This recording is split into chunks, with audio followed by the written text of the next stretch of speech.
Assalamualaikum warahmatullahi wabarakatuh. Salam sejahtera Bapak Ibu. Perkenalkan, nama saya Aida Fikria, Sarjana Pendidikan, Magister Pendidikan, Program Studi Pendidikan IPA, jurusan Ilmu Pendidikan, Fakultas Ilmu Pendidikan, Universitas Kemajuan Madura. Saya adalah dosen dengan kualifikasi pendidikan, yaitu Pendidikan IPA, yang mengampu mata kuliah bidang pendidikan dan juga bidang IPA di program studi pendidikan IPA Universitas Kemajuan Madura. Pada kesempatan kali ini, saya akan menjelaskan terkait dengan mata kuliah yang saya ampu, yaitu mata kuliah Biologi Dasar semester genap 2023-2024. Adapun mata kuliah ini memiliki SKS sebesar 2 SKS. Kemudian mata kuliah ini membahas tentang makhluk hidup dan gejala kehidupan yang terangkum dalam beberapa konsep materi. Mata kuliah Biologi Dasar juga membekali pengetahuan dan keterampilan untuk mahasiswa terkait dengan konsep dasar biologi yang dikaitkan dengan proses pemecahan permasalahan yang berhubungan dengan dasar-dasar biologi berbasis kekayaan alam Madura. Adapun pada mata kuliah Biologi Dasar, kemampuan yang diharapkan yaitu ada 10 kemampuan. Yang pertama, mahasiswa mampu mengidentifikasi karakteristik makhluk hidup. Yang kedua, mahasiswa mampu membandingkan sel eukariotik dan sel prokariotik. Yang ketiga, mahasiswa mampu mendeskripsikan jaringan hewan dan tumbuhan. Yang keempat, mahasiswa mampu mengidentifikasi keanekaragaman hayati.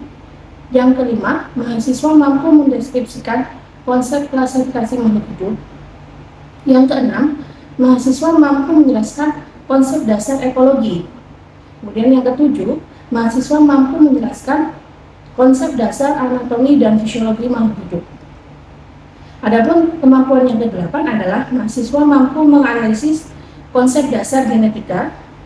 Yang kesembilan, mahasiswa mampu menjelaskan teori evolusi, dan yang terakhir adalah mahasiswa mampu menganalisis konsep dasar bioteknologi. Pada mata kuliah Biologi Dasar ini, materi yang diajarkan yaitu ada 10 materi, yaitu pertama, karakteristik makhluk hidup, kemudian sel eukariot dan prokariot, yang ketiga adalah jaringan hewan dan tumbuhan, yang keempat adalah biodiversitas atau keanekaragaman hayati, yang kelima adalah klasifikasi makhluk hidup, yang keenam adalah konsep dasar ekologi, yang ketujuh adalah konsep dasar anatomi dan fisiologi makhluk hidup, yang kedelapan adalah konsep dasar genetika, dan kemudian teori evolusi serta konsep dasar bioteknologi. Kemudian pada mata kuliah Biologi Dasar, sistem pembelajaran yang dilakukan adalah full tatap muka dengan pendekatan yaitu pendekatan Student Centered Learning atau SCL. Adapun model pembelajaran yang digunakan pada mata kuliah Biologi Dasar adalah model pembelajaran kooperatif tipe think, pair, share, dan jigsaw. Model pembelajaran yang lain adalah team-based project dan juga konsep attainment model yang sudah dilakukan di mata kuliah Biologi Dasar. Untuk referensi yang digunakan pada mata kuliah Biologi Dasar adalah referensi yang didapatkan dari textbook. Ada 3 textbook yang digunakan, yaitu yang pertama Campbell, Rees, and Mitchell edisi ke-12 yang berjudul Biologi. Kemudian yang kedua textbook dari Hufnagels, Mariel berjudul Biologi The Essentials. Dan yang terakhir adalah textbook dengan penulis Mariel Hufnagels berjudul General Biology 1. Selanjutnya, sistem penilaian yang digunakan pada mata kuliah Biologi Dasar adalah yang pertama, sebesar 50% adalah penilaian dari proyek dengan kriteria yaitu ketepatan konsep, kebaruan ide, kesesuaian dengan sistematika penulisan karya ilmiah, serta kemampuan analisis, sintesis, dan simpulan. Selanjutnya, penilaian sebesar 20% dari tes tertulis. Kemudian yang ketiga, penilaian sebesar 15% berasal dari penugasan.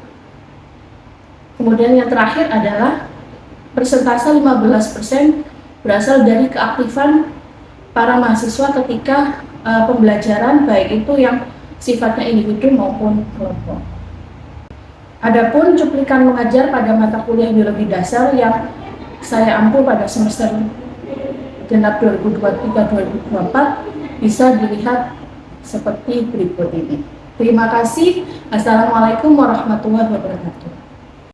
Assalamualaikum warahmatullahi wabarakatuh. Waalaikumsalam warahmatullahi wabarakatuh. Selamat siang teman-teman. Hari ini bagaimana kabarnya? Kita ketemu lagi di mata kuliah biologi dasar. Hari ini nanti materi terakhir ya, sebelum UAS, materi pengantar bioteknologi. Sebelum kita mulai pembelajarannya seperti biasa, saya minta tolong salah satu mahasiswa untuk memulai berdoa. Mbak boleh? Ya, silakan dipimpin berdoa.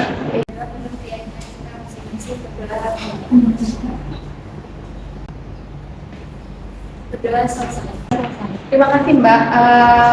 Selanjutnya kita mulai materi hari ini terkait dengan pengantar bioteknologi. Teman-teman kan kemarin sudah belajar yang terakhir, materi terakhir sistem organ dan juga teori evolusi ya.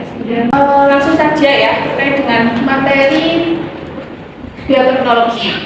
Kalau dari asal usul atau kata istilahnya itu terdiri atas 3 kata: bios, tekos, dan logos.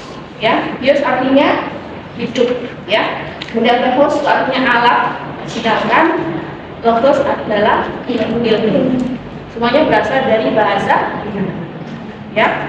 Jadi kalau disimpulkan, apa itu bioteknologi adalah penerapan prinsip-prinsip biologi, biokim atau biokimia dan rekayasa genetika dalam mengolah suatu bahan dengan memanfaatkan organisme dan komponen-komponennya untuk menghasilkan barang dan jasa yang bermanfaat untuk kehidupan manusia sehari-hari. Selanjutnya, bioteknologi itu kan ada sejarah perkembangannya, ya. Dari yang zaman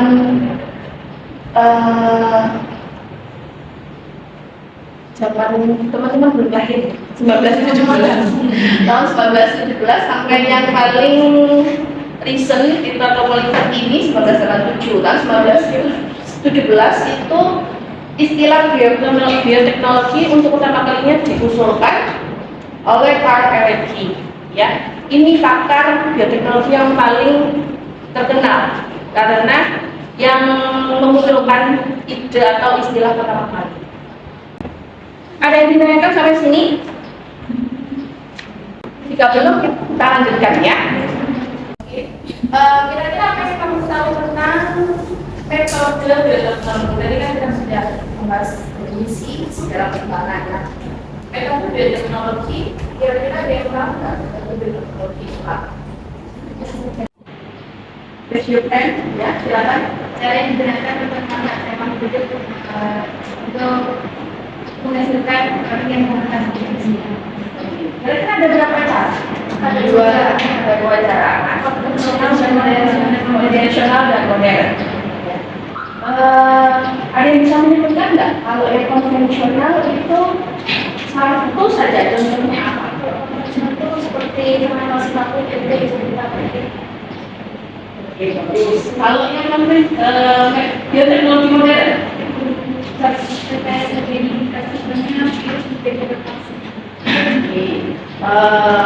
itu salah satu contoh yang berkaitan dengan metode bioteknologi baik yang konvensional maupun modern ya.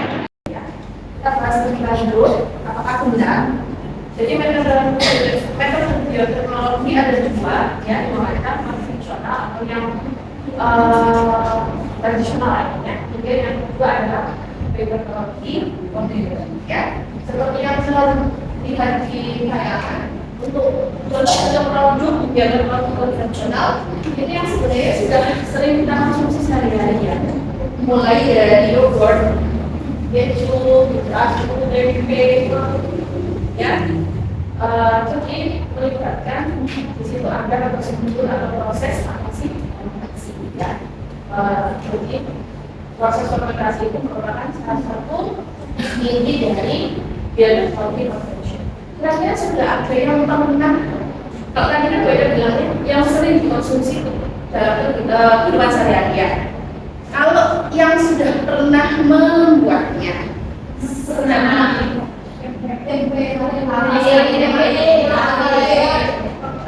yogurt, roti. Kalau makan koko sudah pernah buat? Belum. Kemudian kalau keju? Belum. Nah nanti perlu teman-teman sebagai calon guru juga mempelajari ya cara pembuatan selain yang karena yang paling sering diajarkan memang yang pembuatan yogurt, tempe, tape, ya. Tapi sebenarnya kalau keju, warna keju itu juga bisa digunakan, maksudnya bisa diterapkan atau diajarkan ke. Nah yang kedua adalah bioteknologi modern, ya. Saya lihat gambarnya tomat yang disuntik cairan tertentu, kemudian yang bawah adalah semangka dengan berbagai bentuk, ada yang heart ya, hati untuk hati, untuk piramida, dan juga bentuk khusus. Ya. Terus yang terakhir jagung sebagai bioful atau energi. Ya. Contoh produk bioteknologi modern ya. Yang pertama ada namanya interferon. Jadi seperti obat-obatan yang digunakan untuk melawan infeksi yang meningkatkan sistem dalam tubuh. Kemudian produk juga yang kedua hormon insulin yang digunakan untuk mengontrol kadar gula darah. Ya. Terus ada juga vaksin, yang sempat Mbak juga ya. Itu juga produk dari bioteknologi modern. Gunanya untuk meningkatkan kekebalan tubuh ya. Penisilin, antibiotik ya, itu juga digunakan untuk melawan infeksi yang disebabkan karena bakteri. Jadi penyakit yang penyebabnya adalah bakteri atau jamur. Selain virus itu perlu diberikan antibiotik. Dan hormon pertumbuhan, beta endorfin, aktivator kalsiumnya itu antibodi dan enzim. Contoh-contohnya musik atau banyaknya menggunakan kekerasan. Ya, itu untuk produk bioteknologi. Perbedaan bioteknologi konvensional dan modern ya. Kalau yang konvensional itu memakai makhluk hidup secara langsung, kalau yang modern juga memakai makhluk hidup secara langsung, tapi bedanya nanti di prosesnya dan teknologi yang sama. Oke. Selanjutnya, bioteknologi konvensional kelebihannya harganya relatif lebih murah, ya. Teknologinya lebih sederhana, sistem atau prosesnya sudah banyak dilakukan. Kekurangannya memerlukan waktu yang lebih lama, sulit mengatasi ketidaksesuaian genetik, ya, dan hasilnya sulit dideteksi. Terus kalau bioteknologi modern, kelebihannya ketidaksesuaian genetik yang muncul dapat genetik yang muncul itu bisa teratas, ya. Hasil dapat lebih mudah dideteksi, kualitas dapat lebih mudah untuk digunakan. Sedangkan kekurangannya harganya relatif lebih mahal karena harus membutuhkan laboratorium dan peralatan.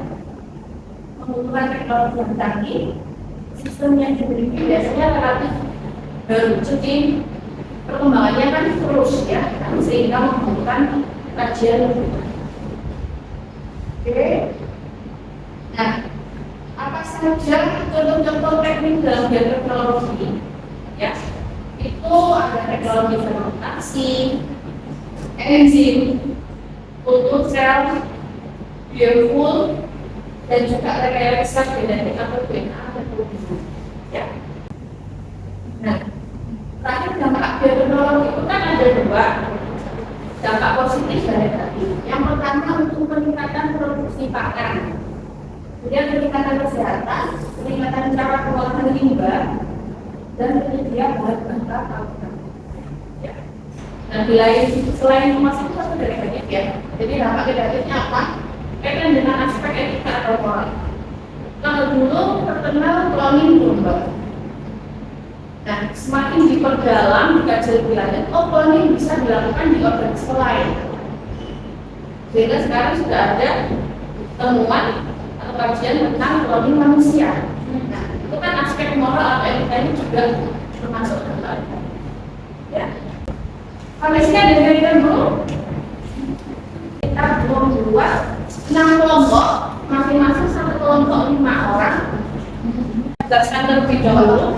Di setiap kelompok asal nanti teman-teman ini akan aktivitasnya melakukan aktivitas yaitu pada setiap topik pada bioteknologi di bawah ini, teknologi biologi ya, diskusikan dalam kelompok ahli dengan membahas terkait pertama pengertian, kelebihan, kekurangan, contoh dan manfaat dalam kehidupan sehari-hari.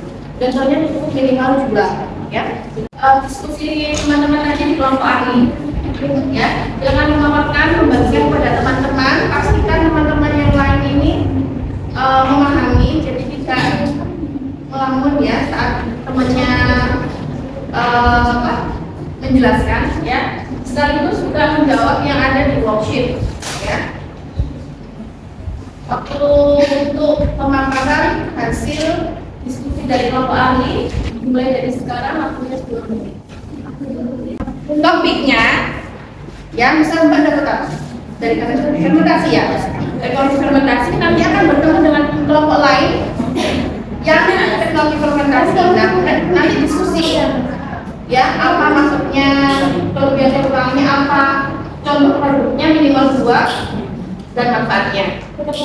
Nanti kalau sudah kembali ke kelompok ini Mbak akan menceritakan ke yang lain sambil menjawab itu apa yang dimaksud teknologi ini. Kalau sudah semua ya, masing-masing dari anggota kan sudah memiliki topiknya ya. Sekarang kita ke kelompok ahli ini ya. Untuk teknologi fermentasi sebelah sini ya, kemudian teknologi enzim, teknologi kultur sel pada tumbuhan, kultur sel pada hewan, dan terakhir teknologi biofuel. Silakan dari masing-masing anggota bertemu dengan anggota kelompok lain untuk mendiskusikan topik tersebut.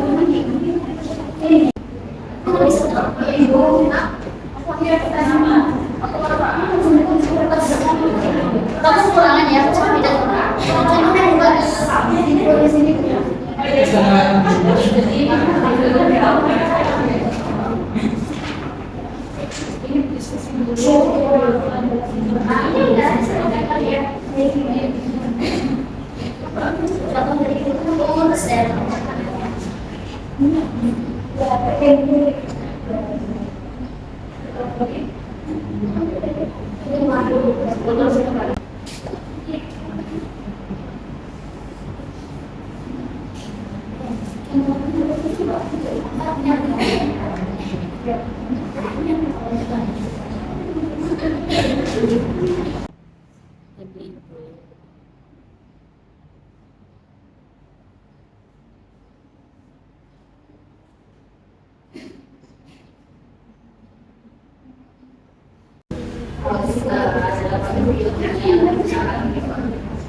Perwakilan kelompok Rosa ingin memaparkan mengenai biofuel. Biofuel merupakan nama lain dari bahan bakar hayati atau bahan bakar nabati. Biofuel merupakan bahan bakar hasil pengolahan bahan-bahan organik biomasa. Kata bio diambil dari sifat produksinya, bahan dasar dari senyawa-senyawa dalam makhluk hidup seperti tanaman dan hewan. Biofuel tentu berbeda dengan kebanyakan bahan bakar yang berbahan dasar minyak bumi atau batu bara. Biofuel menggunakan sumber daya alam yang dapat diperbarui sebagai bahan dasarnya. Manfaatnya yaitu mengurangi emisi karbon, Biofuel dapat membantu mengurangi emisi gas rumah kaca karena sumbernya berasal dari tumbuhan yang menyerap karbon selama pertumbuhannya. Selanjutnya yaitu ada diversifikasi sumber energi, yaitu meningkatkan keberagaman sumber energi dan mengurangi ketergantungan pada bahan bakar fosil. Selanjutnya yaitu ada mendukung pertanian berkelanjutan. Produksi biofuel dapat memberikan insentif ekonomi untuk pertanian berkelanjutan dan pengelolaan lahan yang bijaksana. Biofuel dapat bermanfaat sebagai mengurangi pemanfaatan bahan bakar fosil. Penggunaan biofuel dapat membantu mengurangi ketergantungan pada bahan bakar fosil yang memiliki dampak negatif pada lingkungan. Terima kasih, tepuk tangan. Assalamualaikum warahmatullahi wabarakatuh. Waalaikumsalam warahmatullahi wabarakatuh. Perkenalkan, saya Gista dari perwakilan dari kelompok Aurelia. Di sini saya akan menjelaskan tentang teknologi enzim. Teknologi enzim adalah suatu teknologi yang menghubungkan bioteknologi dengan enzim. Kelebihan dari bioteknologi ini adalah mempercepat reaksi kimia secara signifikan. Kekurangan dari teknologi enzim ini adalah biaya produksi tinggi dan keterbatasan sumber daya alam. Contoh dari teknologi enzim ini adalah enzim papain digunakan dalam produksi keju. Manfaat dalam teknologi enzim ini adalah digunakan dalam pengaplikasian penelitian seperti teknologi PCR.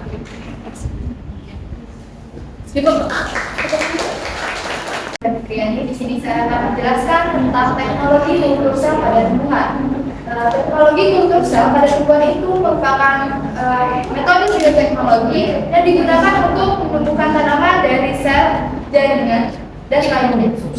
Kelebihannya yang pertama itu adalah perbanyakan tanaman secara tepat dan massal, menghasilkan tanaman bebas penyakit, menghasilkan tanaman dengan sifat yang unggul.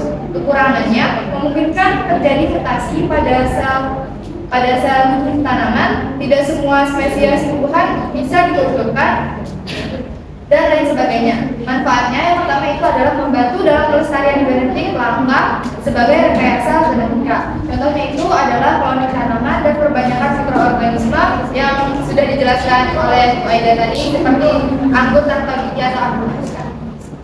Terima kasih. Waalaikumsalam warahmatullahi wabarakatuh. Saya Alvinus Maulida dari kelompok Solanum akan menjelaskan tentang teknologi fermentasi. Pengertian teknologi fermentasi adalah proses biokimia yang menggunakan mikroorganisme seperti bakteri, ragi, atau jamur untuk mengubah bahan organik menjadi produk yang lebih sederhana. Kelebihannya yaitu bahan makanan bisa memiliki nilai gizi yang tinggi daripada bahan asal. Yang kedua, meningkatkan variasi mutu suatu produk, dan yang ketiga yaitu makanan hasil fermentasi lebih mudah dicerna. Untuk kekurangannya, yang pertama yaitu adanya ketergantungan pada organisme, yang kedua tekstur makanan berubah dan menjadi lebih berpoi, dan ketiga adanya nutrisi yang hilang pada saat proses fermentasi. Dan manfaatnya yaitu yang pertama membuat makanan menjadi lebih sehat, meningkatkan daya simpan makanan, membuat makanan menjadi lebih enak dan mengurangi dampak lingkungan. Dan harganya pun juga terjangkau. Contohnya yaitu tape dan yogurt. Terima kasih. Nama saya Rana Sandakarya dari kelompok Felis.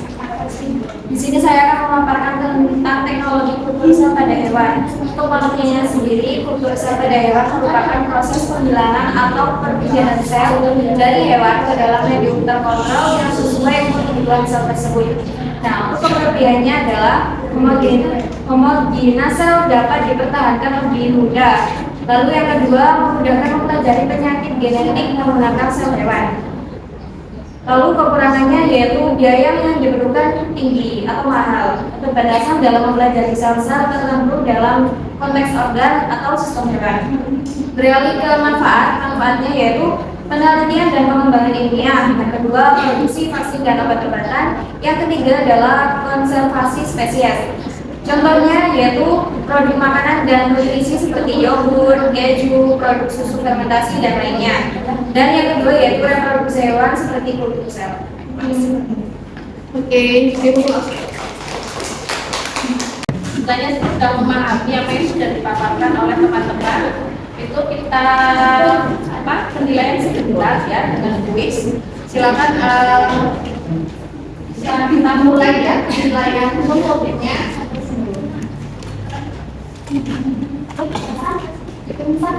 Boleh langsung kita kuis ya. langsung tekan kode 359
konvensional, kemudian teknologi modern ya.